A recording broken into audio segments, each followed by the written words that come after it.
ಒಮ್ಮೆ ಆಲೋಚಿಸಿ, ಯೋಚನೆ ಮಾಡಿ. ನಾವು ದಿನ ಬೆಳಗಾದರೆ ಎಷ್ಟು ವಿಷಯಗಳ ಕಡೆ ನಮ್ಮ ಗಮನವನ್ನು ಹರಿಸುತ್ತೇವೆ. ಒಂದು ಕ್ಷಣ ಮೊಬೈಲ್ ಪರದೆಯ ಮೇಲೆ, ಮರುಕ್ಷಣ ನಮ್ಮ ಕೆಲಸದ ಮೇಲೆ, ಆಮೇಲೆ ಯಾವುದೋ ಹಳೆಯ ನೆನಪುಗಳ ಮೇಲೆ. ಹೀಗೆ ನಮ್ಮ ಮನಸ್ಸು ಅಲೆದಾಡುತ್ತಲೇ ಇರುತ್ತದೆ. ನಾವು ಯಾವ ವಿಷಯದ ಬಗ್ಗೆ ನಿರಂತರವಾಗಿ ಗಮನ ಹರಿಸುತ್ತೇವೆಯೋ ಆ ವಿಷಯ ನಮ್ಮ ಬದುಕಿನಲ್ಲಿ ವಿಸ್ತಾರವಾಗುತ್ತಾ ಹೋಗುತ್ತದೆ. ನಾವು ಯಾವುದನ್ನು ಗಟ್ಟಿಯಾಗಿ ಹಿಡಿದುಕೊಳ್ಳುತ್ತೇವೆಯೋ ಅದೇ ನಮ್ಮ ಅದೃಷ್ಟವಾಗಿ ಬದಲಾಗುತ್ತದೆ. ಇದು ಪ್ರಕೃತಿಯ ನಿಯಮ. ನೋಡಿ, ಇಂದಿನ ವೇಗವಾಗಿ ಬೆಳೆಯುತ್ತಿರುವ ಜಗತ್ತಿನಲ್ಲಿ ಮಾಹಿತಿಯ ಮಹಾಪೂರವೇ ನಮ್ಮ ಮುಂದಿದೆ. ಇಷ್ಟೆಲ್ಲಾ ಗೊಂದಲಗಳ ನಡುವೆ ನಮ್ಮ ಗಮನವನ್ನು ಕೇಂದ್ರೀಕರಿಸುವುದು ಒಂದು ಅತ್ಯಮೂಲ್ಯವಾದ ಕಲೆಯಾಗಿದೆ. ಗಮನ ಭಂಗವಾದಾಗ ನಾವು ಒಂಟಿತನ ಮತ್ತು ಕಳೆದುಹೋದಂತಹ ಭಾವನೆಯನ್ನು ಅನುಭವಿಸುತ್ತೇವೆ. ಯಾವುದು ಅತಿ ಮುಖ್ಯವೋ ಅದರ ಕಡೆ ಮಾತ್ರ ನಮ್ಮ ಗಮನವನ್ನು ಹೇಗೆ ಹರಿಸಬೇಕು ಎಂಬುದನ್ನು ಕಲಿಯುವುದು ಬಹಳ ಮುಖ್ಯ. ಆಡಿಯೋ ಇನ್ಸೈಟ್ಸ್ಗೆ ನಿಮ್ಮೆಲ್ಲರಿಗೂ ಆದರದ ಸ್ವಾಗತ. ಇಂದು ನಾವು ಡೇನಿಯಲ್ ಗೋಲ್ಮನ್ ಅವರು ಬರೆದಿರುವ ಫೋಕಸ್ ಎಂಬ ಅದ್ಭುತವಾದ ಪುಸ್ತಕದ ಬಗ್ಗೆ ಆಳವಾಗಿ ತಿಳಿದುಕೊಳ್ಳೋಣ ಬನ್ನಿ. ಈ ಪುಸ್ತಕ ನಮಗೆ ವೈಯಕ್ತಿಕ ಹಾಗೂ ವೃತ್ತಿಪರ ಬದುಕಿನಲ್ಲಿ ಅಗತ್ಯವಾದ ವಿಷಯಗಳ ಕಡೆ ಹೇಗೆ ಗಮನ ಹರಿಸಬೇಕು ಎಂಬುದನ್ನು ದಾರಿದೀಪದಂತೆ ತಿಳಿಸುತ್ತದೆ. ಡೇನಿಯಲ್ ಅವರು ಗಮನವನ್ನು 3 ಮುಖ್ಯ ವಿಭಾಗಗಳಾಗಿ ವಿಂಗಡಿಸಿದ್ದಾರೆ. ಅವುಗಳೆಂದರೆ ಆಂತರಿಕ ಗಮನ, ಇತರರ ಮೇಲಿನ ಗಮನ ಮತ್ತು ಬಾಹ್ಯ ಗಮನ. ನಮ್ಮ ಬದುಕಿನಲ್ಲಿ ಸಮತೋಲನವನ್ನು ಕಾಯ್ದುಕೊಳ್ಳಲು ಮತ್ತು ಹೆಚ್ಚು ಉತ್ಪಾದಕತೆಯನ್ನು ಹೊಂದಲು ಈ 3 ವಿಭಾಗಗಳು ನಮಗೆ ಅತಿ ಅವಶ್ಯಕ.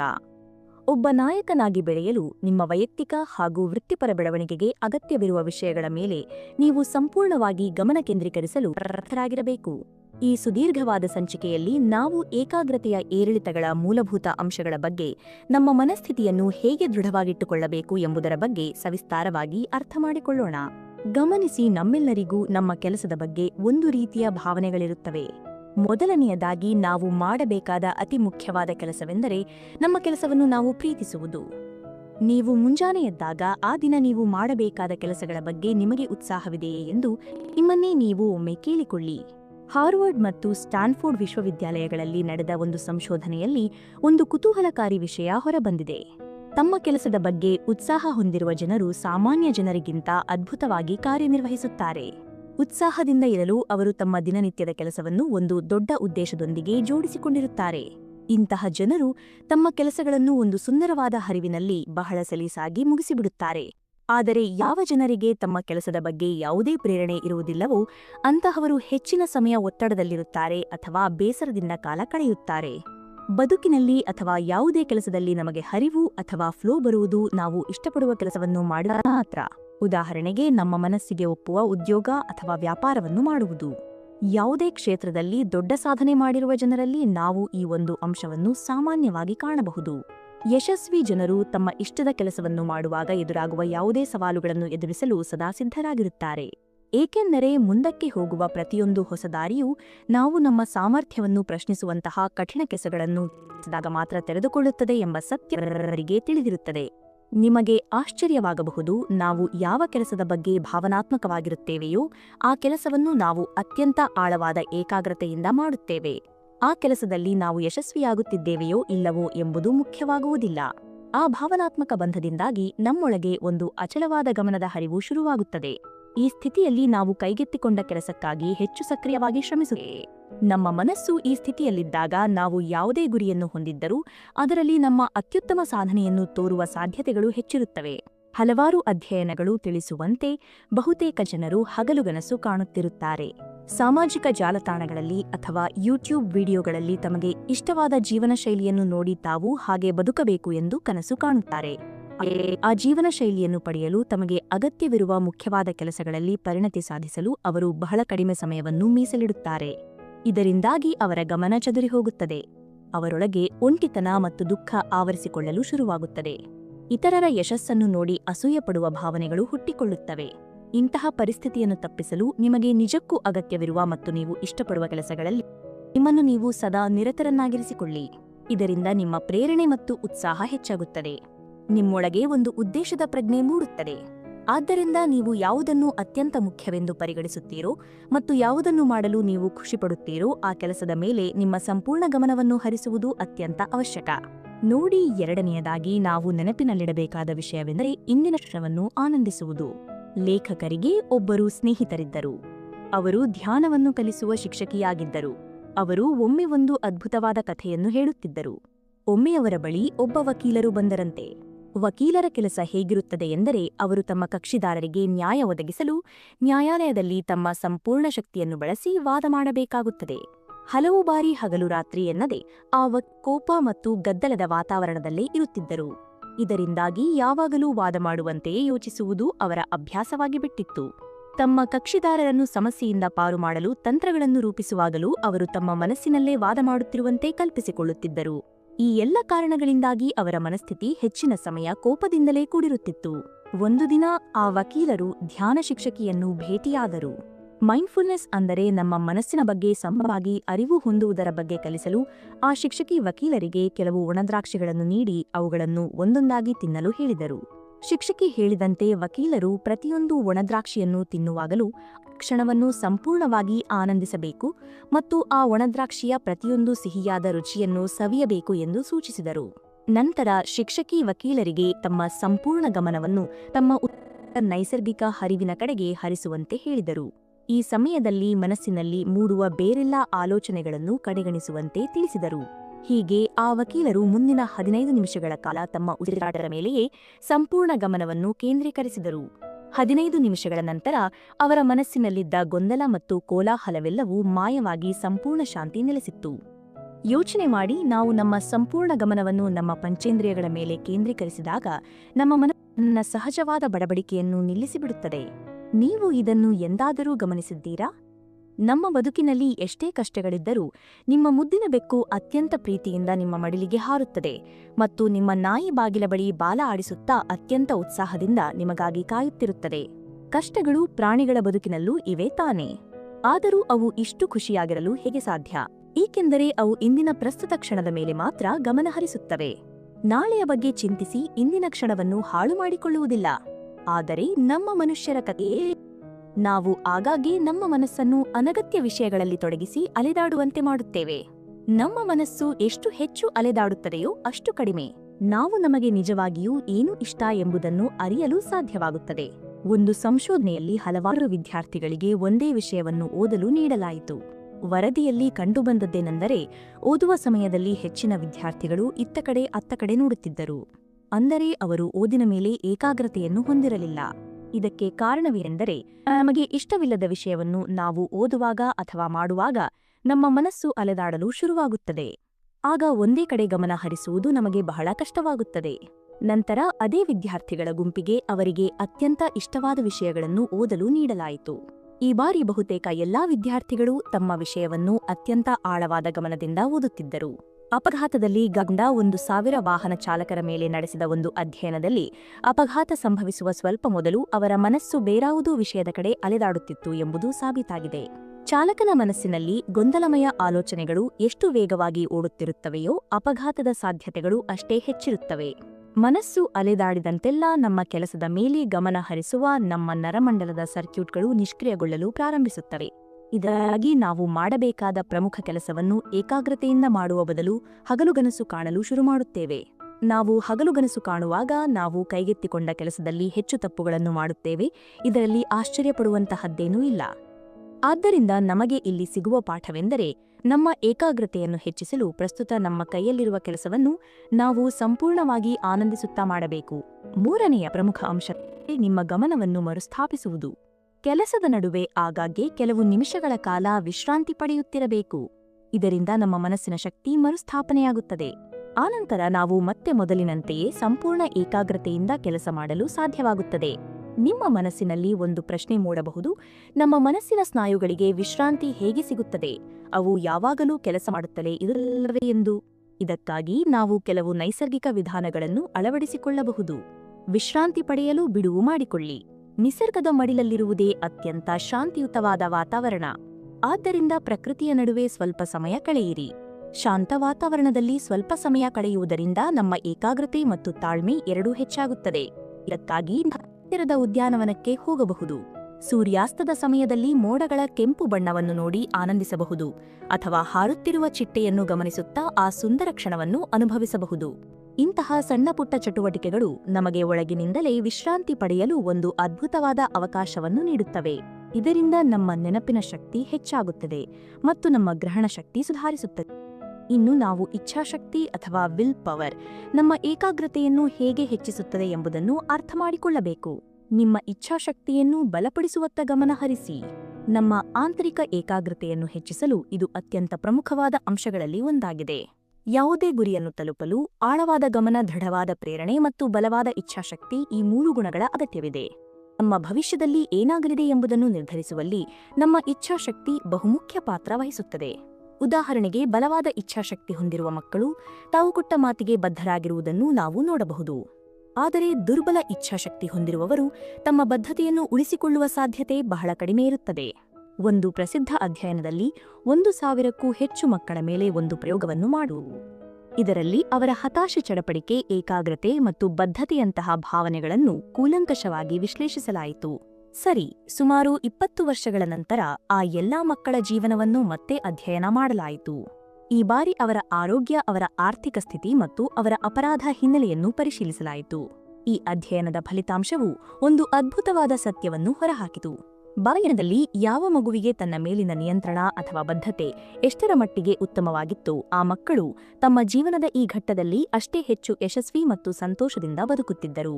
ಸ್ವಯಂ ನಿಯಂತ್ರಣ ಮತ್ತು ಇಚ್ಛಾಶಕ್ತಿ ಇವೆರಡೂ ನೀವು ಬಲವಂತವಾಗಿಸಿಕೊಳ್ಳಲಾಗದ ಗುಣಗಳು. ಇವುಗಳನ್ನು ಪಡೆಯಲು ನೀವು ಮಾಡುವ ಕೆಲಸವನ್ನು ನೀವು ಮನಸಾರೆ ಪ್ರೀತಿಸುವುದು ಅತಿ ಮುಖ್ಯ. ಏಕೆಂದರೆ ನಾವು ಮಾಡುವ ಕೆಲಸ ನಮ್ಮ ವ್ಯಕ್ತಿತ್ವದ ಮೌಲ್ಯಗಳನ್ನು ಪ್ರತಿಬಿಂಬಿಸುತ್ತದೆ. ನೀವು ನಿಮ್ಮ ಕೆಲಸವನ್ನು ಪ್ರೀತಿಸಿದರೆ ಅದು ನಿಮ್ಮ ಬಲವಾದ ಇಚ್ಛಾಶಕ್ತಿ ಮತ್ತು ಏಕಾಗ್ರತೆಯೊಂದಿಗೆ ನಿಮ್ಮ ಗುರಿಗಳತ್ತ ಸಾಗಲು ನಿಮ್ಮನ್ನು ಸದಾ ಪ್ರೇರೇಪಿಸುತ್ತದೆ ಹಾಗೂ ಫಲಿತಾಂಶದ ಬಗ್ಗೆ ಚಿಂತಿಸದೆ ಕೊನೆಯವರೆಗೂ ಅಗತ್ಯವಿರುವ ಎಲ್ಲ ಪ್ರಯತ್ನಗಳನ್ನು ಮಾಡಲು ನಿಮ್ಮನ್ನು ಹುರಿದುಂಬಿಸುತ್ತಲೇ ಇರುತ್ತದೆ. ನಿಮಗೆ ಜಾರ್ಜ್ ಲ್ಯೂಕಾಸ್ ಅವರ ಕಥೆ ಗೊತ್ತಿರಬಹುದು. ಅವರು ಸ್ಟಾರ್ ವಾರ್ಸ್ ಚಲನಚಿತ್ರವನ್ನು ಮಾಡಲು ನಿರ್ದೇಶಕರಿಗೆ ತಮ್ಮ ಕಥೆಯನ್ನು ತೋರಿಸಿದಾಗ ನಿರ್ದೇಶಕರಿಗೆ ಆ ಕಥೆ ಬಹಳ ಇಷ್ಟವಾಯಿತು ಮತ್ತು ಅದರ ಮೇಲೆ ಚಲನಚಿತ್ರ ಮಾಡಲು ನಿರ್ಧರಿಸಿದರು. ಆದರೆ ಚಲನಚಿತ್ರ ಮಾಡುವಾಗ ಆ ನಿರ್ದೇಶಕರು ಕಥೆಯಲ್ಲಿ ಕೆಲವು ಬದಲಾವಣೆಗಳನ್ನು ಮಾಡಲು ಸೂಚಿಸಿದರು. ಆದರೆ ಜಾರ್ಜ್ ಲ್ಯೂಕಾಸ್ ಅವರಿಗೆ ತಮ್ಮ ಸೃಜನಶೀಲ ಕಲ್ಪನೆಯ ಮೇಲೆ ಅಪಾರವಾದ ನಂಬಿಕೆ ಇತ್ತು. ಹೀಗಾಗಿ ಅವರು ಕಥೆಯನ್ನು ಬದಲಿಸಲು ಒಪ್ಪಲಿಲ್ಲ. ಅವರ ಈ ಭಿನ್ನವಾದ ಮನಸ್ಥಿತಿಯಿಂದಾಗಿ ಅವರನ್ನು ಆ ಚಲನಚಿತ್ರದಿಂದ ಹೊರಹಾಕಲಾಯಿತು. ಆದರೆ ಜಾರ್ಜ್ ಲ್ಯೂಕಾಸ್ ಅಲ್ಲಿಗೆ ಸುಮ್ಮನಾಗಲಿಲ್ಲ. ಅವರು ತಾವೇ ಸ್ವತಃ ಹಣ ಹೂಡಿಕೆ ಮಾಡಿ ಚಲನಚಿತ್ರವನ್ನು ನಿರ್ಮಿಸಲು ಮುಂದಾದರು. ತಾವು ಯಾವ ಕಲ್ಪನೆಯನ್ನು ಅತಿಯಾಗಿ ಪ್ರೀತಿಸುತ್ತಿದ್ದರೋ ಅದೇ ಕಲ್ಪನೆಯೊಂದಿಗೆ ಅದ್ಭುತವಾದ ಚಲನಚಿತ್ರವನ್ನು ಮಾಡಿದರು. ಆ ಚಿತ್ರ ಬಿಡುಗಡೆಯಾಗಿ ಜಗತ್ತಿನಾದ್ಯಂತ ಭಾರೀ ಯಶಸ್ಸನ್ನು ಕಂಡಿತು. ಅವರು ತಮ್ಮ ಕೆಲಸದ ಮೇಲಿಟ್ಟಿದ್ದ ಪ್ರೀತಿಯೇ ಅವರಿಗೆ ಕಷ್ಟದ ಸಮಯದಲ್ಲೂ ಏಕಾಗ್ರತೆಯಿಂದ ಮುನ್ನಡೆಯಲು ಪ್ರೇರಣೆಯಾಗಿತ್ತು. ಮುಂದಿನ ಬಹುಮುಖ್ಯವಾದ ಅಂಶವೆಂದರೆ ಉತ್ತಮ ಸಂಬಂಧಗಳನ್ನು ಬೆಳೆಸಲು ಭಾವನಾತ್ಮಕ ಸಹಾನುಭೂತಿಯ ಮೇಲೆ ಗಮನ ಕೇಂದ್ರೀಕರಿಸುವುದು. ಇತರರೊಂದಿಗೆ ಬಲವಾದ ಸಂಬಂಧವನ್ನು ನಿರ್ಮಿಸಲು ಸಹಾನುಭೂತಿ ಬಹಳ ಮುಖ್ಯ. ಸಹಾನುಭೂತಿಯಲ್ಲಿ 2 ವಿಧಗಳಿವೆ. ಒಂದು ಅರಿವಿನ ಸಹಾನುಭೂತಿ ಮತ್ತು ಎರಡನೆಯದು ಭಾವನಾತ್ಮಕ ಸಹಾನುಭೂತಿ. ಅರಿವಿನ ಸಹಾನುಭೂತಿ ಎಂದರೆ ಇತರರ ದೃಷ್ಟಿಕೋನದಿಂದ ಜಗತ್ತನ್ನು ನೋಡುವ ಸಾಮರ್ಥ್ಯವನ್ನು ನಾವು ಬೆಳೆಸಿಕೊಳ್ಳುವುದು. ಇದು ಇತರರ ಮನಸ್ಥಿತಿಯನ್ನು ಮತ್ತು ಅವರು ಜಗತ್ತನ್ನು ಅರ್ಥಮಾಡಿಕೊಳ್ಳುವ ವಿಧಾನಗಳನ್ನು ಗ್ರಹಿಸಲು ನಮಗೆ ಸಹಾಯ ಮಾಡುತ್ತದೆ.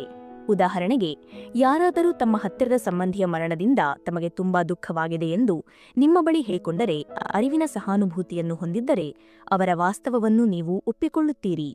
ಆದರೆ ಅವರು ಆ ಕ್ಷಣದಲ್ಲಿ ಅನುಭವಿಸುತ್ತಿರುವ ನಿಜವಾದ ನೋವನ್ನು ಅನುಭವಿಸಲು ನೀವು ಪ್ರಯತ್ನಿಸುವುದಿಲ್ಲ. ಆದರೆ ಭಾವನಾತ್ಮಕ ಸಹಾನುಭೂತಿಯಲ್ಲಿ ಎದುರಿನ ವ್ಯಕ್ತಿ ಏನು ಅನುಭವಿಸುತ್ತಿದ್ದಾರೆಯೋ ಅದೇ ನೋವನ್ನು ನೀವು ಅನುಭವಿಸುತ್ತೀರಿ. ಒಂದು ಅಧ್ಯಯನದಲ್ಲಿ ಭಾವನಾತ್ಮಕ ಸಹಾನುಭೂತಿ ಹೊಂದಿರುವ ಜನರ ಮನಸ್ಸನ್ನು ಆಳವಾಗಿ ವೀಕ್ಷಿಸಲಾಯಿತು. ಸಮಯದಲ್ಲಿ ಅವರು ಬೇರೆ ಜನರಿಗೆ ಅಪಾಯಕಾರಿ ವಿದ್ಯುತ್ ಆಘಾತಗಳನ್ನು ನೀಡಲು ನೋಡುತ್ತಿದ್ದರು. ಅಧ್ಯಯನದಿಂದ ತಿಳಿದುಬಂದದ್ದೇನೆಂದರೆ, ಇದನ್ನು ನೋಡುವಾಗ ಅವರ ಮೆದುಳಿನ ನೋವಿನ ಸರ್ಕ್ಯೂಟ್ಗಳು ಕೂಡ ಸಕ್ರಿಯವಾಗಿದ್ದವು. ಬೇರೆ ಮಾತುಗಳಲ್ಲಿ ಹೇಳಬೇಕೆಂದರೆ, ಅವರು ತಮ್ಮ ಮನಸ್ಸಿನಲ್ಲೇ ಇತರರ ನೋವನ್ನು ಅನುಭವಿಸುತ್ತಿದ್ದರು. ನೀವು ಇಂತಹ ಉನ್ನತ ಮಟ್ಟದ ಸಹಾನುಭೂತಿಯನ್ನು ಹೊಂದಿದ್ದಾಗ ಅದು ನಿಮಗೆ ಎದುರಿನ ವ್ಯಕ್ತಿಯ ನೋಡಲು ಮತ್ತು ಸಂಪೂರ್ಣವಾಗಿ ಅನುಭವಿಸಲು ಎರಡಕ್ಕೂ ಅನುವು ಮಾಡಿಕೊಡುತ್ತದೆ. ಇದರಿಂದ ಇಬ್ಬರ ನಡುವೆ ಬಲವಾದ ಮತ್ತು ಅರ್ಥಪೂರ್ಣವಾದ ಸಂಬಂಧವನ್ನು ನಿರ್ಮಿಸುವುದು ಸುಲಭವಾಗುತ್ತದೆ. ಉದಾಹರಣೆಗೆ, ತಮ್ಮ ರೋಗಿಗಳೊಂದಿಗೆ ಸಹಾನುಭೂತಿ ತೋರದ ವೈದ್ಯರು ಆಕಸ್ಮಿಕವಾಗಿ ಏನಾದರೂ ತಪ್ಪು ಮಾಡಿದರೆ ಅಂತಹ ವೈದ್ಯರ ವಿರುದ್ಧ ದೂರು ದಾಖಲಾಗುವ ಸಾಧ್ಯತೆಗಳು ಬಹಳ ಹೆಚ್ಚಿರುತ್ತವೆ. ಅದೇ ಯಾವ ವೈದ್ಯರು ತಮ್ಮ ರೋಗಿಯ ಸಮಸ್ಯೆಯನ್ನು ಅರ್ಥಮಾಡಿಕೊಳ್ಳಲು ಮತ್ತು ಬಗೆಹರಿಸಲು ಕರುಣೆಯಿಂದ ಆಸಕ್ತಿ ತೋರುತ್ತಾರೋ ಮತ್ತು ರೋಗಿಯ ನೋವಿಗೆ ಭಾವನಾತ್ಮಕ ಸಹಾನುಭೂತಿ ತೋರಿಸುತ್ತಾರೋ ಅಂತಹ ವೈದ್ಯರನ್ನು ರೋಗಿಗಳು ಕೂಡ ಅರ್ಥಮಾಡಿಕೊಳ್ಳುತ್ತಾರೆ. ಒಂದು ವೇಳೆ ಅವರಿಂದ ಎಂದಾದರೂ ಸಣ್ಣಪುಟ್ಟ ತಪ್ಪುಗಳಾದರೂ ಅವರನ್ನು ತಮ್ಮವರೆಂದು ಭಾವಿಸಿ ಕ್ಷಮಿಸಿಬಿಡುತ್ತಾರೆ. ಆದ್ದರಿಂದ ಜನರೊಂದಿಗೆ ಭಾವನಾತ್ಮಕ ಸಹಾನುಭೂತಿಯನ್ನು ತೋರಿಸುವುದರ ಕಡೆ ಸದಾ ನಿಲ್ಲಿಸಿ. ಈ ಒಂದು ಸುಂದರ ಅಭ್ಯಾಸವು ಜನರೊಂದಿಗೆ ಬಲವಾದ ಸಂಬಂಧವನ್ನು ಬೆಳೆಸಲು ನಿಮಗೆ ಖಂಡಿತ ಸಹಾಯ ಮಾಡುತ್ತದೆ. ನೋಡಿ, ಮುಂದಿನ ಅಂಶವೆಂದರೆ ಭವಿಷ್ಯದ ದೊಡ್ಡ ಚಿತ್ರಣದತ್ತ ಗಮನಿಸುವುದು ಮತ್ತು ನಮ್ಮ ಪ್ರಭಾವವನ್ನು ನಿರ್ವಹಿಸುವುದು. ಹೆಚ್ಚಿನ ಜನರು ತಮ್ಮ ಇಂದಿನ ದಿನನಿತ್ಯದ ಬದುಕಿನಲ್ಲಿ ಏನಾಗುತ್ತಿದೆ ಎಂಬುದರ ಬಗ್ಗೆ ಮಾತ್ರ ಗಮನ ಹರಿಸುತ್ತಾರೆ. ಅವರು ಕೇವಲ ಅಲ್ಪಾವಧಿಯ ಯೋಜನೆಗಳನ್ನು ಮಾಡುವುದರ ಮೇಲೆಯೇ ತಮ್ಮ ಸಂಪೂರ್ಣ ಗಮನವನ್ನು ಕೇಂದ್ರೀಕರಿಸುತ್ತಾರೆ. ಇಂತಹ ಅತಿದೊಡ್ಡ ಸಮಸ್ಯೆ ಏನೆಂದರೆ, ಭವಿಷ್ಯದಲ್ಲಿ ಎದುರಾಗಬಹುದಾದ ದೊಡ್ಡ ಸವಾಲುಗಳನ್ನು ಎದುರಿಸಲು ಅವರು ಯಾವುದೇ ಸಿದ್ಧತೆಗಳನ್ನು ಮಾಡಿಕೊಳ್ಳುವುದಿಲ್ಲ. ದೀರ್ಘಾವಧಿಯಲ್ಲಿ ತಮ್ಮ ಜೀವನದ ಮೇಲೆ ಭಾರೀ ಪ್ರಭಾವ ಬೀರುವಂತಹ ವಿಷಯಗಳನ್ನು ಅವರು ಸಂಪೂರ್ಣವಾಗಿ ನಿರ್ಲಕ್ಷಿಸುತ್ತಾರೆ. ಆದರೂ ಇದು ನಮ್ಮ ಮಾನವ ಸಹಜ ಸ್ವಭಾವದ ಒಂದು ಭಾಗವಾಗಿದೆ. ನಾವು ನಿನ್ಯವಾಗಿ ಭವಿಷ್ಯದ ಅಗತ್ಯಗಳ ಬಗ್ಗೆ ಯೋಚಿಸುವುದಿಲ್ಲ. ಉದಾಹರಣೆಗೆ, ನಮ್ಮ ತುರ್ತು ನಿಧಿಯಲ್ಲಿ ಕನಿಷ್ಠ 6 ತಿಂಗಳ ಖರ್ಚಿಗೆ ಆಗುವಷ್ಟು ಹಣ ಇರಬೇಕು. ನಿವೃತ್ತಿಗಿಂತ ಮೊದಲು ನಮ್ಮ ಖರ್ಚುಗಳಿಗಿಂತ ದುಪ್ಪಟ್ಟು ಆದಾಯ ನೀಡುವಂತಹ ನಿಷ್ಕ್ರಿಯ ಆದಾಯದ ಮೂಲಗಳು ಇರಬೇಕು ಎಂಬಂತಹ ದೂರದೃಷ್ಟಿಯ ವಿಷಯಗಳನ್ನು ನಾವು ಅಂದಾಜು ಮಾಡಲು ಪ್ರಯತ್ನಿಸುವುದೇ ಇಲ್ಲ. ಆದರೆ ಆ ಕ್ಷಣದಲ್ಲಿ ನಮಗೆ ಅವುಗಳ ಅಗತ್ಯವಿದೆಯೆಂದು ಅನ್ನಿಸುವುದಿಲ್ಲ. ಆದರೆ ಅಲ್ಪಾವಧಿಯ ವಿಷಯಗಳು ಅಂದರೆ ಮನೆಯ ಬಾಡಿಗೆ ಕಟ್ಟುವುದು, ವಾಹನದ ಕಂತು ಕಟ್ಟುವುದು ಅಥವಾ ಮುಂದಿನ ವಾರ ಸ್ನೇಹಿತರೊಂದಿಗೆ ಪ್ರವಾಸಕ್ಕೆ ಹೋಗುವುದು, ಇಂತಹ ವಿಷಯಗಳು ನಮ್ಮ ಕಣ್ಣ ಮುಂದೆಯೇ ಕಾಣುತ್ತಿರುತ್ತವೆ. ಆದ್ದರಿಂದ ನಾವು ಇವುಗಳ ಮೇಲೆ ತಕ್ಷಣವೇ ಗಮನ ಹರಿಸುತ್ತೇವೆ ಮತ್ತು ನಮ್ಮ ಹೆಚ್ಚಿನ ಸಮಯ ಹಾಗೂ ಶಕ್ತಿಯನ್ನು ಇವುಗಳ ಮೇಲೆಯೇ ಖರ್ಚು ಮಾಡಿಬಿಡುತ್ತೇವೆ. ಭವಿಷ್ಯದ ಅಗತ್ಯಗಳಿಗಾಗಿ ನಮ್ಮಲ್ಲಿ ಒಂದು ತಪ್ಪಾದ ಕಲ್ಪನೆ ಇರುತ್ತದೆ. ಅದೆಂದರೆ ಅವುಗಳನ್ನು ಸರಿಪಡಿಸಲು ನಮ್ಮ ಬಳಿ ಇನ್ನೂ ಸಾಕಷ್ಟು ಸಮಯವಿದೆ ಎಂದು ನಾವು ಭಾವಿಸುತ್ತೇವೆ. ಉದಾಹರಣೆಗೆ, ಕೆಟ್ಟ ಆರ್ಥಿಕ ಅಭ್ಯಾಸಗಳ ಪರಿಣಾಮಗಳು ಅನೇಕ ಜನರ ಜೀವನದಲ್ಲಿ ತಕ್ಷಣವೇ ಗೋಚರಿಸುವುದಿಲ್ಲ. ನಮ್ಮ ಪ್ರಸ್ತುತ ಸಮಸ್ಯೆಗಳ ಬಗ್ಗೆ ಗಮನ ಹರಿಸುವ ನಮ್ಮ ಈ ಅಭ್ಯಾಸ ಸಹಜವಾಗಿದ್ದರೂ ಇದನ್ನು ಸರಿಯಾಗಿ ಸಮತೋಲನ ಮಾಡದಿದ್ದರೆ ಇದೇ ಮುಂದೊಂದು ದಿನ ಬಹಳ ಗಂಭೀರ ಸಮಸ್ಯೆಯಾಗಿ ಕಾಡಬಹುದು. ದೊಡ್ಡ ಚಿತ್ರಣವನ್ನು ನಿರ್ಲಕ್ಷಿಸುವುದು ಭವಿಷ್ಯದಲ್ಲಿ ಖಂಡಿತವಾಗಿಯೂ ಹಾನಿಕಾರಕವಾಗಬಹುದು. ಉದಾಹರಣೆಗೆ, ನಮ್ಮ ಭೂಮಿಯ ಅಮೂಲ್ಯ ಸಂಪನ್ಮೂಲಗಳಾದ ಶುದ್ಧ ಗಾಳಿ ಮತ್ತು ನೀರಿನ ಬಗ್ಗೆ ಯೋಚಿಸಿ. ಅವುಗಳನ್ನು ಉಳಿಸುವ ಕಡೆ ನಾವು ಇಂದು ಗಮನ ಹರಿಸದಿದ್ದರೆ ಮುಂದೊಂದು ದಿನ ಇವೆಲ್ಲವೂ ಕಣ್ಮರೆಯಾಗಿ ಬಿಡುತ್ತವೆ. ಇದರಿಂದ ಪೀಳಿಗೆಗೆ ಹೇಳತಿರದ ಕಷ್ಟಗಳು ಎದುರಾಗುತ್ತವೆ. ನೀವು ಯಾವಾಗ ಹೀಗೆ ಭವಿಷ್ಯದ ದೊಡ್ಡ ಚಿತ್ರಣದ ಮೇಲೆ ಗಮನ ಹರಿಸುತ್ತೀರೋ ಆಗ ಅದಕ್ಕೆ ಸಂಬಂಧಿಸಿದ ಸಣ್ಣಪುಟ್ಟ ಕೆಲಸಗಳು ಅಥವಾ ಪ್ರಸ್ತುತ ಮಾಡಬೇಕಾದ ಅಗತ್ಯ ಕೆಲಸಗಳನ್ನು ಮಾಡಲು ನಿಮ್ಮ ಏಕಾಗ್ರತೆ ತಾನಾಗಿಯೇ ಹೆಚ್ಚಾಗತೊಡಗುತ್ತದೆ.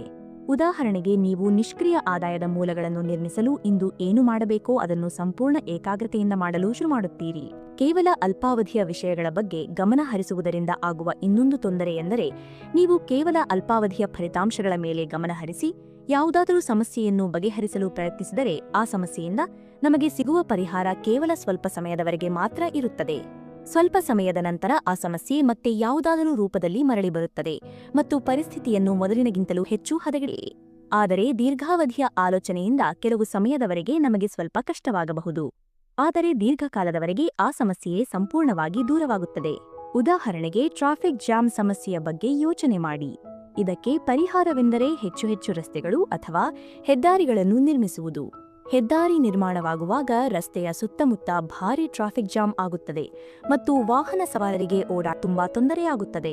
ಆದರೆ ಒಮ್ಮೆ ಆ ಹೆದ್ದಾರಿ ನಿರ್ಮಾಣವಾದ ನಂತರ ಅಲ್ಲಿಂದ ಓಡಾಡುವುದು ಎಷ್ಟು ಸುಲಭವಾಗುತ್ತದೆ ಅಲ್ಲವೇ? ಇದರ ಫಲಿತಾಂಶವಾಗಿ ಅಲ್ಲಿ ಮೊದಲಿಗಿಂತ ಹೆಚ್ಚು ವಾಹನಗಳು ಸುಲಭವಾಗಿ ಸಂಚರಿಸಬಹುದು. ಹೀಗೆ ಯಾವುದೇ ವಿಷಯದ ದೊಡ್ಡ ಚಿತ್ರಣದ ಮೇಲೆ ಗಮನ ಹರಿಸುವುದು ಕೇವಲ ತಕ್ಷಣದ ಪರಿಹಾರಗಳಿಗಾಗಿ ಮಾತ್ರವಲ್ಲದೆ ಭವಿಷ್ಯದ ಅಗತ್ಯಗಳನ್ನು ಪೂರೈಸಲು ಸಹ ನಮ್ಮನ್ನು ಸಮರ್ಥರನ್ನಾಗಿಸುತ್ತದೆ. ಈ ಮನಸ್ಥಿತಿಯು ನಿಮ್ಮ ಮುಂದಿನ ಜೀವನವನ್ನು ಉತ್ತಮವಾಗಿ ನಡೆಸಲು ಮತ್ತು ಪ್ರಸ್ತುತ ಅಗತ್ಯ ಕಾರ್ಯಗಳ ಮೇಲೆ ಸರಿಯಾಗಿ ಗಮನ ಹರಿಸಲು ನಿಮಗೆ ಸಂಪೂರ್ಣ ಅವಕಾಶ ನೀಡುತ್ತದೆ. ಬನ್ನಿ ಮುಂದಿನ ಅಂಶವನ್ನು ತಿಳಿದುಕೊಳ್ಳೋಣ. ಉತ್ತಮ ನಾಯಕತ್ವವು ಒಟ್ಟಾಗಿ ಏಕಾಗ್ರತೆಯಿಂದ ಕೆಲಸ ಮಾಡುವುದರ ಮೇಲೆ ನಿಂತಿದೆ. ಒಂದು ಯಶಸ್ವಿ ಸಂಸ್ಥೆಯನ್ನು ಮುನ್ನಡೆಸುವ ವಿಷಯ ಬಂದಾಗ ಸರಿಯಾದ ರೀತಿಯಲ್ಲಿ ಗಮನ ಕೇಂದ್ರೀಕರಿಸುವುದು ಬಹಳ ಮುಖ್ಯವಾಗುತ್ತದೆ. ಕಂಪನಿಯನ್ನು ಸರಿಯಾದ ಸಮಯಕ್ಕೆ ಸರಿಯಾದ ದಿಕ್ಕಿನಲ್ಲಿ ಕೊಂಡೊಯ್ಯುವುದು ಆ ನಾಯಕನ ಸ್ವಯಂ ಅರಿವು ಅಥವಾ ಏಕಾಗ್ರತೆಯ ಮೇಲೆ ಅವಲಂಬಿತವಾಗಿರುತ್ತದೆ. ಹೆಚ್ಚಿನ ಐಕ್ಯು ಅಂದರೆ ಬುದ್ಧಿಮತ್ತೆ ನಿಮ್ಮನ್ನು ಯಾವುದೇ ಒಂದು ನಿರ್ದಿಷ್ಟ ಕೆಲಸದಲ್ಲಿ ಅತ್ಯುತ್ತಮವಾಗಿ ಕಾರ್ಯನಿರ್ವಹಿಸಲು ಸಮರ್ಥರನ್ನಾಗಿಸಬಹುದು. ಆದರೆ ಕೇವಲ ಈ ಒಂದು ಗುಣ ಮಾತ್ರ ಉತ್ತಮ ನಾಯಕನಾಗಲು ಖಂಡಿತ ಸಾಲುವುದಿಲ್ಲ. ನಿಮ್ಮ ಒಳ್ಳೆಯ ಗುಣಗಳು ಅಥವಾ ನಿಮ್ಮಲ್ಲಿರುವ ನ್ಯೂನತೆಗಳು ಯಾವುವು, ನಿಮ್ಮ ತಂಡದ ಸದಸ್ಯರ ಸಾಮರ್ಥ್ಯ ಅಥವಾ ದೌರ್ಬಲ್ಯಗಳು ಯಾವುವು ಎಂಬ ಸ್ವಯಂ ಅರಿವು ನಿಮ್ಮಲ್ಲಿ ಇಲ್ಲದಿದ್ದರೆ ನೀವು ಅವರನ್ನು ಹೇಗೆ ತಿದ್ದಲು ಸಾಧ್ಯ? ಅಲ್ಲಿಯವರೆಗೆ ಒಬ್ಬ ಪ್ರಭಾವಶಾಲಿ ನಾಯಕನಾಗುವುದು ಬಹಳ ಕಷ್ಟ. ಯಾವ ನಾಯಕರಲ್ಲಿ ಈ ಸ್ವಯಂ ಅರಿವು ಇರುವುದಿಲ್ಲವೋ ಅಂತಹ ಬಹುಪಾಲು ಮಾಲೀಕರು ಕೇವಲ ತಮ್ಮ ಉದ್ಯೋಗಿಗಳ ತಪ್ಪುಗಳನ್ನು ಮಾತ್ರ ಹುಡುಕುತ್ತಿರುತ್ತಾರೆ. ಅವರು ತಮ್ಮ ಉದ್ಯೋಗಿಗಳ ನೈಸರ್ಗಿಕ ಸಾಮರ್ಥ್ಯಕ್ಕಿಂತ ಹೆಚ್ಚು ಕೆಲಸ ಮಾಡಿಸಲು ಪ್ರಯತ್ನಿಸುತ್ತಾರೆ. ಉದ್ಯೋಗಿಯ ಕೌಶಲ್ಯವೇ ಬೇರೆಯಾಗಿರುತ್ತದೆ, ಆದರೆ ಮಾಲೀಕರು ತಮ್ಮ ಮನಸ್ಸಿಗೆ ಬಂದ ಯಾವುದೋ ಬೇರೆ ಕೆಲಸವನ್ನು ಮಾಡಲು ಹೇಳುತ್ತಾರೆ. ಈ ರೀತಿಯ ನಡವಳಿಕೆಯು ಕೆಲಸದ ಸ್ಥಳದಲ್ಲಿ ಒಂದು ನಕಾರಾತ್ಮಕ ವಾತಾವರಣವನ್ನು ಸೃಷ್ಟಿಸುತ್ತದೆ, ಏಕೆಂದರೆ ಕೇವಲ ಫಲಿತಾಂಶಗಳ ಮೇಲಿನ ಅವರ ಗಮನವು ಅವರ ಈ ನಿರ್ಧಾರದಿಂದ ಸುತ್ತಮುತ್ತಲಿನ ತಂಡದ ಸದಸ್ಯರ ಮೇಲೆ ಎಂತಹ ಕೆಟ್ಟ ಪ್ರಭಾವ ಬೀರಬಹುದು ಎಂಬುದರ ಕಡೆ ಗಮನ ಹರಿಸಲು ಅವರಿಗೆ ಬಿಡುವುದಿಲ್ಲ. ಯೋಚನೆ ಮಾಡಿ ತನ್ನ ತಂಡದ ಬಗ್ಗೆ ಕಾಳಜಿ ವಹಿಸುವ ಅವರ ಪ್ರತಿಯೊಂದು ಸಣ್ಣ ನಿರ್ಣಯಗಳನ್ನು ಗುರುತಿಸಿ ಪ್ರಶಂಸಿಸುವ ಮತ್ತು ತಾನೇ ಎಲ್ಲವನ್ನೂ ಕಲಿಯದೆ ಸ್ವತಃ ಮಾಡಲು ಸಾಧ್ಯವಿಲ್ಲ ಎಂಬ ಸತ್ಯವನ್ನು ಒಪ್ಪಿಕೊಳ್ಳುವ ನಾಯಕನ ಬಗ್ಗೆ. ಇಂತಹ ನಾಯಕನ ಬಳಿ ಅದ್ಭುತವಾದ ಸ್ವಯಂ ಅರಿವಿರುತ್ತದೆ. ಅವರು ತಮ್ಮ ದೌರ್ಬಲ್ಯಗಳ ಜೊತೆಗೆ ತಮ್ಮ ತಂಡದ ದೌರ್ಬಲ್ಯವನ್ನು ಅರಿತಿರುತ್ತಾರೆ. ಆದ್ದರಿಂದಲೇ ಒಬ್ಬರ ದೌರ್ಬಲ್ಯವನ್ನು ಮತ್ತೊಬ್ಬರ ಶಕ್ತಿಯಿಂದ ಸರಿಪಡಿಸುತ್ತಾ ಒಂದು ಬಲವಾದ ತಂಡವನ್ನು ಕಟ್ಟಲು ಅವರಿಗೆ ಸಾಧ್ಯವಾಗುತ್ತದೆ. ಅವರು ಇತರರ ಕೆಲಸ ಮಾಡುವ ವಿಧಾನಗಳು ಮತ್ತು ಅವರ ಸಾಮರ್ಥ್ಯದ ಮೇಲೆ ಅಪಾರವಾದ ನಂಬಿಕೆ ಇಡುತ್ತಾರೆ. ಎಲ್ಲೆಲ್ಲಿ ಅಗತ್ಯವಿದೆಯೋ ಅಲ್ಲಿ ತಂಡದ ಸದಸ್ಯರಿಗೆ ಅವರದೇ ಆದ ಶೈಲಿಯಲ್ಲಿ ಕೆಲಸ ಮಾಡಲು ಸಂಪೂರ್ಣ ಸ್ವಾತಂತ್ರ್ಯವನ್ನು ನೀಡುತ್ತಾರೆ. ಇದಲ್ಲದೆ ಒಬ್ಬ ಪರಿಣಾಮಕಾರಿ ನಾಯಕ ತನ್ನ ದೂರದೃಷ್ಟಿಯ ಬಗ್ಗೆ ಬಹಳ ಸ್ಪಷ್ಟವಾದ ಗಮನವನ್ನು ಹೊಂದಿರುತ್ತಾನೆ.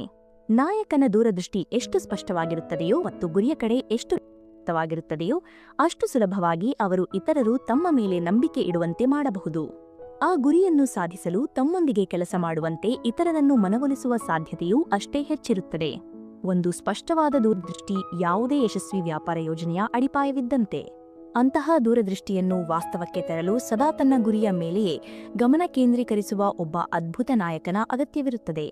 ತಂಡದ ಸದಸ್ಯರಿಗೆ ಆ ಗುರಿಯ ಮೇಲೆ ಕೆಲಸ ಮಾಡಲು ನಂಬಿಕೆ ಮೂಡಿಸುವುದು ಮತ್ತು ಅದನ್ನು ಸಾಧಿಸಲು ಸಾಧ್ಯವಿದೆ ಎಂದು ಅವರಿಗೆ ಅರ್ಥ ಮಾಡಿಸುವುದು ನಾಯಕನ ಕರ್ತವ್ಯ. 19ನೇ ಶತಮಾನದಲ್ಲಿ ಮಧ್ಯಮ ವರ್ಗದ ಗೃಹಿಣಿಯರು ಹೊಲಿಗೆ ಯಂತ್ರದಂಥ ಭಾರಿ ವಸ್ತುವನ್ನು ಖರೀದಿಸಲು ಸಾಧ್ಯವಿಲ್ಲ ಎಂಬುದು ಹೆಚ್ಚಿನ ಜನರ ನಂಬಿಕೆಯಾಗಿತ್ತು. ಆದರೆ ಸಿಂಗರ್ ಕಂಪನಿಯ ದೂರದೃಷ್ಟಿ ಭಿನ್ನವಾಗಿತ್ತು. ಪ್ರತಿಯೊಂದು ಮನೆಗೂ ಹೊಲಿಗೆ ಯಂತ್ರವನ್ನು ತಲುಪಿಸುವುದೇ ಅವರ ಗುರಿಯಾಗಿತ್ತು. ಅವರು ತಮ್ಮ ದೂರದೃಷ್ಟಿಯ ಮೇಲೆ ಸಂಪೂರ್ಣ ಗಮನ ಹರಿಸಿದರು. ಕಡಿಮೆ ಬೆಲೆಯ ಹೊಲಿಗೆ ಯಂತ್ರಗಳನ್ನು ತಯಾರಿಸಿ ಅದ್ಭುತವಾದ ಮಾರುಕಟ್ಟೆ ತಂತ್ರಗಳ ಮೂಲಕ ಪ್ರತಿಯೊಂದು ಮನೆಯ ಗೃಹಿಣಿಗೂ ಹೊಲಿಗೆ ಯಂತ್ರವನ್ನು ಖರೀದಿಸುವುದು ಸುಲಭವಾಗುವಂತೆ ಮಾಡಿಕೊಟ್ಟರು. ಹೀಗೆ ಅವರು ಪ್ರತಿಯೊಂದು ಮನೆಗೂ ಹೊಲಿಗೆ ಯಂತ್ರ ತಲುಪಿಸುವ ತಮ್ಮ ದೂರದೃಷ್ಟಿಯನ್ನು ಪ್ರಪಂಚದಾದ್ಯಂತ ಮಹಿಳೆಯರನ್ನು ಸ್ವಾವಲಂಬಿಗಳನ್ನಾಗಿ ಮಾಡುವ ಅದ್ಭುತವಾದ ಆಶಯದೊಂದಿಗೆ ಮುಂದಕ್ಕೆ ಕೊಂಡೊಯ್ದರು. ಇಂತಹ ಯಶಸ್ವಿ ನಾಯಕರು ಇತರರನ್ನು ಯಶಸ್ವಿಯಾಗಲು ಸಹಾಯ ಮಾಡುವುದರಲ್ಲೇ ತಮ್ಮ ಪ್ರೇರಣೆಯನ್ನು ಕಂಡುಕೊಳ್ಳುತ್ತಾರೆ. ಕೇವಲ ಫಲಿತಾಂಶಗಳ ಮೇಲೆ ಅತಿಯಾಗಿ ಗಮನ ಹರಿಸುವ ಮತ್ತು ಸುತ್ತಮುತ್ತಲಿನ ಜನರ ಮೇಲೆ ಬೀರುವ ಪ್ರಭಾವದ ಬಗ್ಗೆ ಅರಿಯದ ನಾಯಕರ ಬದಲಾಗಿ ಉತ್ತಮ ನಾಯಕರು ಸಮಾಜಕ್ಕೆ ಏನಾದರೂ ಕೊಡುಗೆ ನೀಡಲು ಮತ್ತು ಇತರರನ್ನು ಸಬಲೀಕರಣಗೊಳಿಸಲು ಸದಾ ಪ್ರಯತ್ನಿಸುತ್ತಾರೆ. ಒಬ್ಬ ಒಳ್ಳೆಯ ನಾಯಕ ತನ್ನ ಉದ್ಯೋಗಿಗೆ ಯಾವುದೇ ಕೆಲಸವನ್ನು ಕೇವಲ ಆಜ್ಞೆಯ ಮೂಲಕ ಮಾಡಿಸುವ ಬದಲು ಆತನಲ್ಲಿರುವ ನೈಸರ್ಗಿಕ ಪ್ರತಿಭೆಯನ್ನು ಗುರುತಿಸಿ ಅದನ್ನು ಇನ್ನಷ್ಟು ಅಭಿವೃದ್ಧಿಪಡಿಸುವತ್ತ ಗಮನ ಹರಿಸುತ್ತಾನೆ. ಇದಕ್ಕೆ ತದ್ವಿರುದ್ಧವಾಗಿ ಪರಿಣಾಮಕಾರಿಯಲ್ಲದ ನಾಯಕರು ಇತರರ ಮೇಲಿನ ತಮ್ಮ ಪ್ರಭಾವವನ್ನು ನೋಡಲು ವಿಫಲರಾಗುತ್ತಾರೆ. ಇದರಿಂದಾಗಿ ಅವರು ಭಾರಿ ನಷ್ಟವನ್ನು ಅನುಭವಿಸಬೇಕಾಗುತ್ತದೆ. ಉದಾಹರಣೆಗೆ ಗಲ್ಫ್ ಆಫ್ ಮೆಕ್ಸಿಕೋದಲ್ಲಿ ನಡೆದ BP ಆಯಿಲ್ ಫ್ಯಾಕ್ಟರಿಯ ದುರಂತವನ್ನು ನೋಡೋಣ.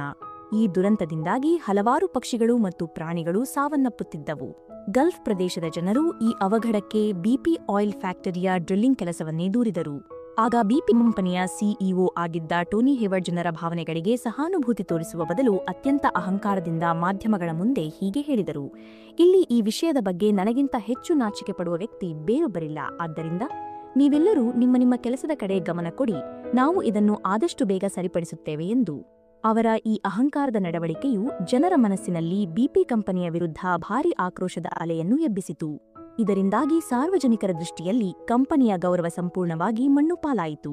ಒಬ್ಬ ನಾಯಕ ತನ್ನ ಮಾತುಗಳು ಮತ್ತು ಕೃತ್ಯಗಳು ಇತರರ ಮೇಲೆ ಎಂತಹ ಪ್ರಭಾವ ಬೀರುತ್ತಿವೆ ಎಂಬುದನ್ನು ಅರಿಯಲು ವಿಫಲನಾದಾಗ ಮತ್ತು ಜನರು ಅವರಿಂದ ಎಂತಹ ಪ್ರತಿಕ್ರಿಯೆಯನ್ನು ನಿರೀಕ್ಷಿಸುತ್ತಿದ್ದಾರೆ ಎಂಬುದನ್ನು ಅರ್ಥಮಾಡಿಕೊಳ್ಳದಿದ್ದಾಗ ಏನಾಗಬಹುದು ಎಂಬುದಕ್ಕೆ ಇದು ಒಂದು ಅತ್ಯುತ್ತಮ ಉದಾಹರಣೆ.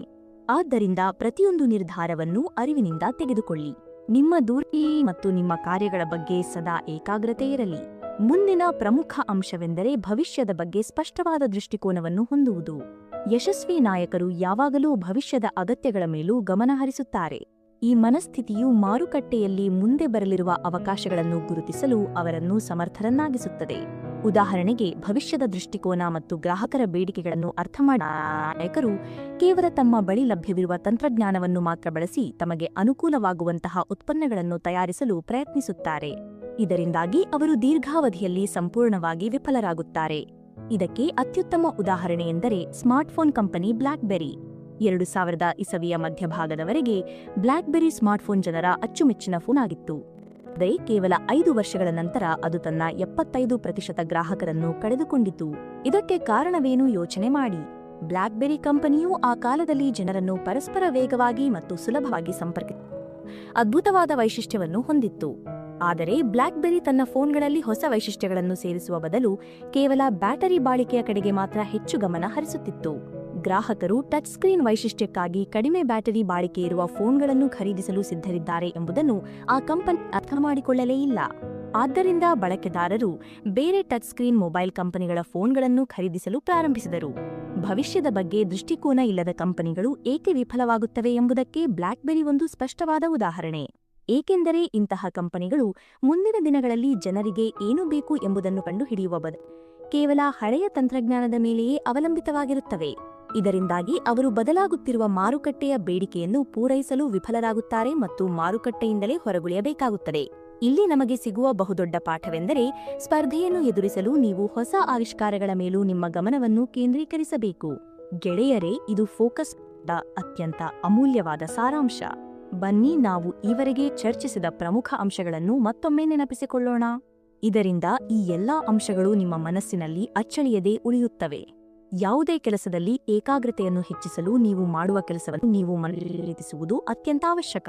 ನಾವು ನಮ್ಮ ನೆಚ್ಚಿನ ಕೆಲಸವನ್ನು ಮಾಡುವಾಗ ಅದರಲ್ಲಿ ನಮ್ಮ ಸಂಪೂರ್ಣ ಗಮನವನ್ನು ಕೇಂದ್ರೀಕರಿಸುವ ಸಾಧ್ಯತೆ ಅತಿ ಹೆಚ್ಚಿರುತ್ತದೆ. ಸಂಬಂಧಗಳನ್ನು ಬಲಪಡಿಸಲು ಕೇವಲ ಮೇಲ್ನೋಟದ ಮಾತಲ್ಲ, ಭಾವನಾತ್ಮಕ ಸಹಾನುಭೂತಿಯ ಮೇಲೆ ನಿಮ್ಮ ಗಮನ ಹರಿಸಿ. ನಿಮ್ಮ ಇಂದಿನ ಸಣ್ಣಪುಟ್ಟ ಗುರಿಗಳ ಜೊತೆಗೆ ಭವಿಷ್ಯದ ದೊಡ್ಡ ಚಿತ್ರಣದ ಸದಾ ನಿಮ್ಮ ದೃಷ್ಟಿಯಿರಲಿ. ಇದರಿಂದ ನಿಮ್ಮ ಇಂದಿನ ಕೆಲಸಗಳ ಬಗ್ಗೆ ನಿಮ್ಮ ಏಕಾಗ್ರತೆ ತಾನಾಗಿಯೇ ಹೆಚ್ಚಾಗುತ್ತದೆ. ಉತ್ತಮ ನಾಯಕತ್ವವನ್ನು ಬೆಳೆಸಿಕೊಳ್ಳಲು ನಿಮ್ಮ ತಂಡದ ಸದಸ್ಯರ ನೈಸರ್ಗಿಕ ಪ್ರತಿಭೆಗಳನ್ನು ಗುರುತಿಸಿ ಅದಕ್ಕೆ ತಕ್ಕಂತೆ ಅವರಿಗೆ ಜವಾಬ್ದಾರಿಗಳನ್ನು ನೀಡಿ. ಇದರಿಂದ ಅವರು ಅತ್ಯುತ್ತಮವಾಗಿ ಕಾರ್ಯನಿರ್ವಹಿಸಲು ಸಾಧ್ಯವಾಗುತ್ತದೆ. ನಿಮ್ಮ ಕ್ಷೇತ್ರದ ಭವಿಷ್ಯದ ಆಗುಹೋಗುಗಳ ಬಗ್ಗೆ ಮತ್ತು ಮುಂಬರುವ ದಿನಗಳಲ್ಲಿ ಯಾವುದಕ್ಕೆ ಹೆಚ್ಚು ಬೇಡಿಕೆ ಬರಬಹುದು ಎಂಬುದರ ಬಗ್ಗೆ ಸದಾ ಜಾಗೃತರಾಗಿರಿ. ನಮ್ಮ ಗಮನ ಒಂದು ಕನ್ನಡಿ ಇದ್ದಂತೆ. ನಾವು ಅದನ್ನು ಯಾವುದರ ಕಡೆ ತಿರುಗಿಸುತ್ತೇವೆಯೋ ಅದು ನಮಗೆ ಅದೇ ದೃಶ್ಯವನ್ನು ಸ್ಪಷ್ಟವಾಗಿ ತೋರಿಸುತ್ತದೆ. ನಮ್ಮ ಗಮನ ನಮ್ಮ ಗುರಿಯ ಮೇಲಿದ್ದರೆ ಸಾಧನೆಯ ಹಾದಿ ಸುಗಮವಾಗುತ್ತದೆ. ಅದೇ ನಮ್ಮ ಗಮನ ಕೇವಲ ಅಡೆತಡೆಗಳ ಮೇಲಿದ್ದರೆ ಬದುಕು ನಿರಾಸೆಯಾಗುತ್ತದೆ. ನಿಮ್ಮ ಗಮನ ಎಲ್ಲಿದೆ ಎಂಬುದನ್ನು ಇಂದೇ ವಿಮರ್ಶೆ ಮಾಡಿಕೊಳ್ಳಿ. ಈ ಸುದೀರ್ಘವಾದ ಮತ್ತು ಆಳವಾದ ವಿಡಿಯೋ ನಿಮಗೆ ಇಷ್ಟವಾಗಿದೆ ಎಂದು ಭಾವಿಸುತ್ತೇವೆ. ಈ ಪುಸ್ತಕವನ್ನು ಆಳವಾಗಿ ಅರ್ಥ ಮಾಡಿಕೊಳ್ಳುವ ಮೂಲಕ ಏಕಾಗ್ರತೆಯ ಬಗ್ಗೆ ನೀವು ಹಲವಾರು ಸೂಕ್ಷ್ಮ ವಿಚಾರಗಳನ್ನು ತಿಳಿದುಕೊಂಡಿದ್ದೀರಿ ಎಂದು ನಂಬಿದ್ದೇವೆ.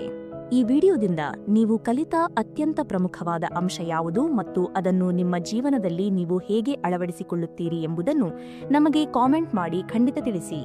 ನಿಮ್ಮಂತಹ ಸುಂದರ ಮನಸ್ಸುಗಳಿಗಾಗಿ ಆಡಿಯೋ ಇನ್ಸೈಟ್ಸ್ ಸದಾ ಇಂತಹ ಅದ್ಭುತವಾದ ವಿಚಾರವನ್ನು ಹೊತ್ತು ತರುತ್ತಲೇ ಇರುತ್ತದೆ. ಶೀಘ್ರದಲ್ಲೇ ಮತ್ತೊಂದು ಅತ್ಯುತ್ತಮವಾದ ವಿಡಿಯೋದೊಂದಿಗೆ ನಿಮ್ಮನ್ನು ಭೇಟಿಯಾಗುತ್ತೇವೆ. ಅಲ್ಲಿಯವರೆಗೆ ನಿಮ್ಮ ಗಮನ ನಿಮ್ಮ ಗುರಿಯ ಮೇಲಿರಲಿ. ಧನ್ಯವಾದಗಳು.